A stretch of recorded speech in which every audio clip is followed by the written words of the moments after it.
C'est l'heure de l'invité de Midi Info. Nous en parlions un peu plus tôt dans ce journal. Alassane Ouattara a été réélu président de la Côte d'Ivoire. Un quatrième mandat donc obtenu sur un score de 89,77% des suffrages. Nous sommes en direct depuis Abidjan avec monsieur Ali Badara Konaté qui est directeur départemental de la campagne du RHDP. Bonjour à vous et merci d'avoir accepté l'invitation de Média TV. C'est moi qui vous remercie pour cette invitation fraternelle pour parler de la Côte d'Ivoire. Alors, Alassane Ouattara, le RHDP, a gagné haut la main cette élection présidentielle. Et en effet, mais c'est le fruit d'une stratégie savamment menée depuis 3 ans où le RHDP a procédé à sa restructuration, à mobiliser ses bases, à mobiliser les responsables des bases pour que nous puissions gagner cette élection haut la main, comme vous l'avez dit, pour faire un coup KO. Mais cela aussi démontre l'adhésion des populations ivoiriennes à une vision, à la vision d'un homme, à la vision du président Alassane Ouattara, sous la gouvernance de qui, depuis bientôt 14 ans, la Côte d'Ivoire vit en paix, la Côte d'Ivoire vit dans la stabilité, les fruits de la croissance sont partagés comme il se doit. Donc, les populations ivoiriennes, en se mobilisant massivement pour cette élection, c'était une manière de dire merci à Alassane Ouattara pour les effets positifs de sa gouvernance. Alors, un bémol toutefois dans cette victoire, c'est le taux de participation à cette élection. Il était plutôt faible. Lorsqu'on regarde de près, un électeur sur 2 n'est pas allé voter. Quel enseignement tirez-vous de cette participation aujourd'hui à l'issue de ce vote et de cette victoire ? Mais le taux de participation est dans la moyenne des taux de participation des élections en Afrique et dans la CEDEAO, dans l'UEMOA. Donc, il ne faudrait pas nous faire un mauvais procès pour dire que le taux de participation était faible. Sur une liste électorale, ce n'est pas tout le monde qui va voter le jour des élections.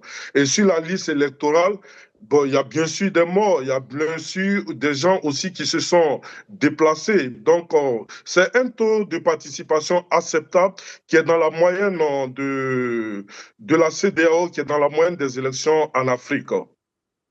Donc, nous ne pouvons pas accepter le procès de dire que le taux de participation est faible. Vous l'avez dit que c'est un Ivoirien inscrit sur la liste électorale Sud 2 qui a fait le déplacement pour aller voter pour le président Alassane Ouattara.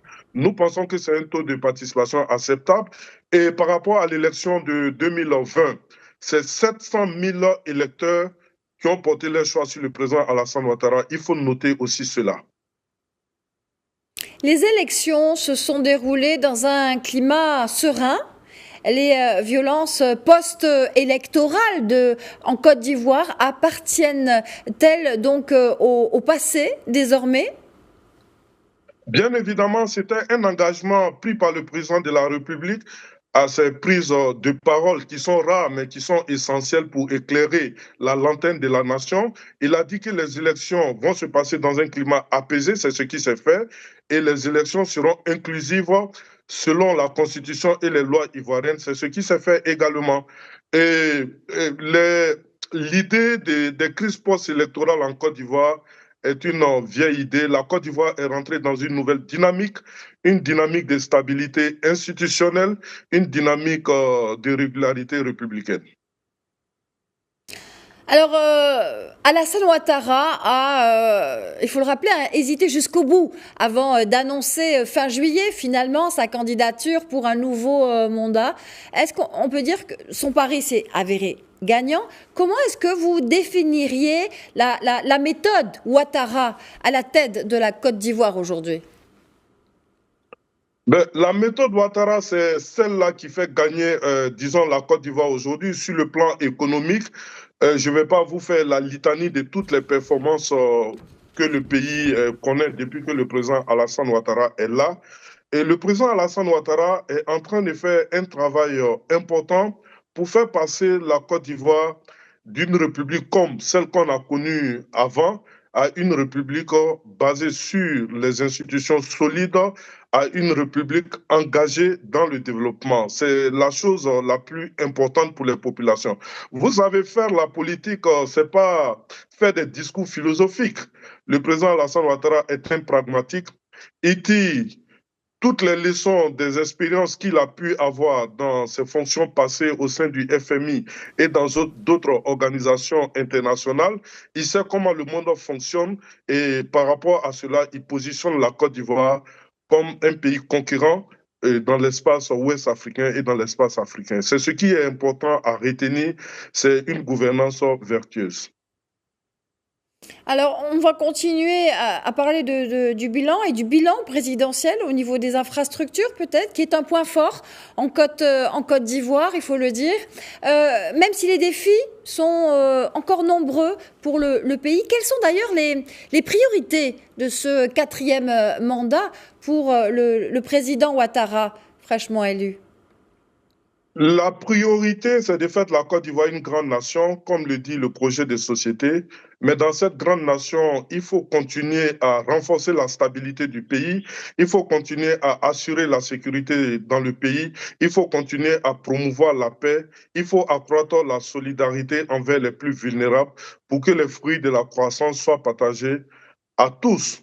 Et c'est pour cela des programmes importants pour l'eau sont entrepris, pour l'électricité, pour l'éducation, pour la santé, sont entrepris.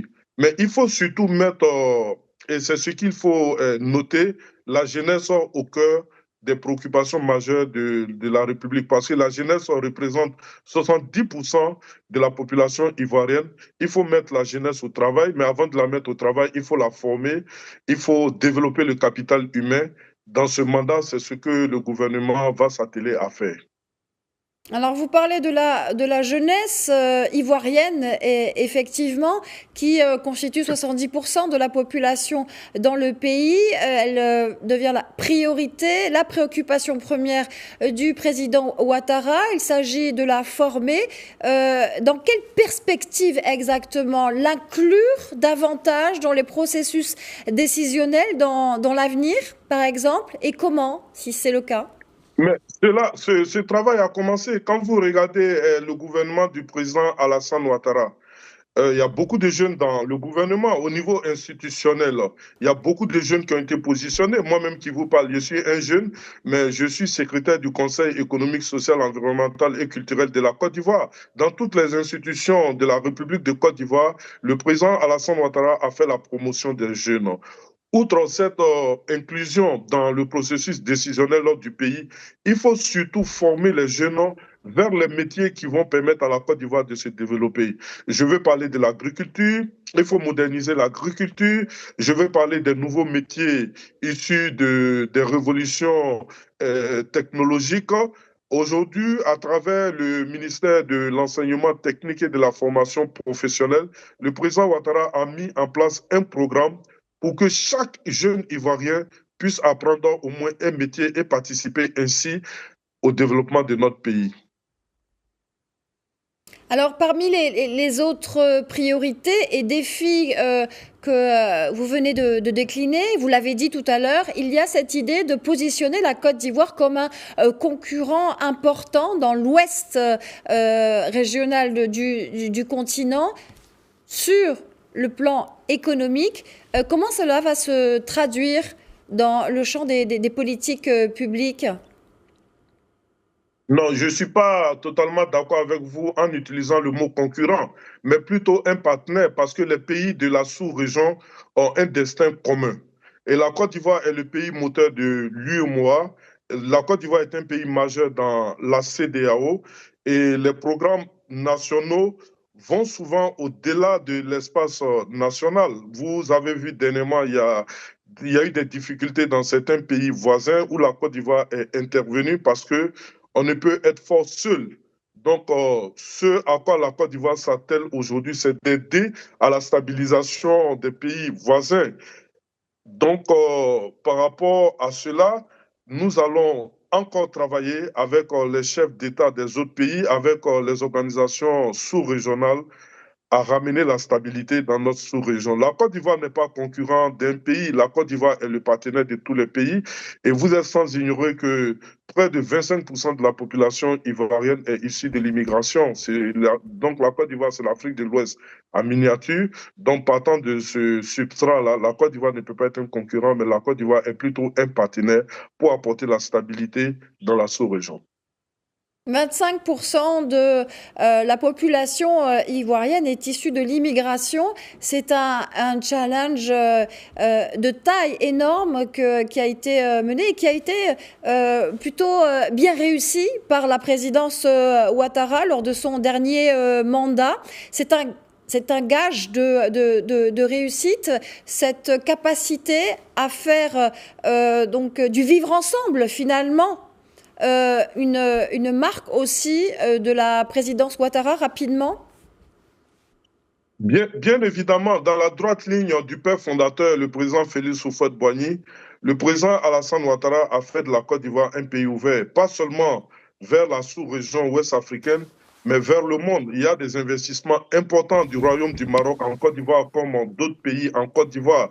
La Côte d'Ivoire est un pays ouvert et nous disons à Akwaaba bienvenue à tous ceux qui veulent venir vivre en Côte d'Ivoire, tous ceux qui veulent venir y investir. La Côte d'Ivoire leur ouvre les bras. Nous avons un code des investissements très attractif. Il y a des mesures d'accompagnement pour les entreprises qui viennent se créer ici pour pouvoir participer à la croissance et au développement de notre pays.